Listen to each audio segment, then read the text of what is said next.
মায়ের আশা চ্যানেলের পক্ষ থেকে আপনাদের সবাইকে জানাই আমার শুভ নববর্ষের আন্তরিক অভিনন্দন ও শুভেচ্ছা।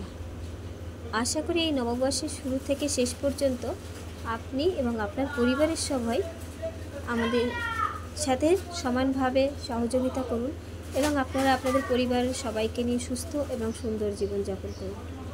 আজ সকাল থেকে আমি আমার বাড়িতে নিজের ঘরের দৈনন্দিন নিত্য পুজো সেরে আবার আমি আমার নিজে একটা সাইবার ক্যাফে আছে, সেই সাইবার ক্যাফেতে গিয়ে দোকানে শুভ নববর্ষের জন্য পুজো দিলাম। পুজো নিজে হাতে করে সব কিছু আমি নিজেই গুছিয়ে নিয়েছি, বাড়িতে এবং দোকানে।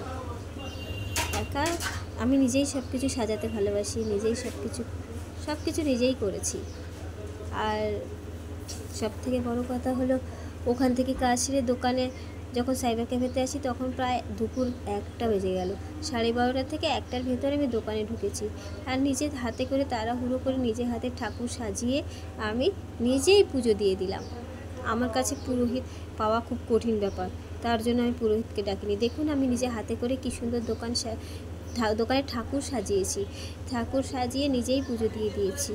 আপনারা সবাই বলুন কমেন্ট করে যে আমার ঠাকুর সাজানোটা কেমন হয়েছে, আপনাদের ভালো লেগেছে কিনা সেটাও জানাবেন।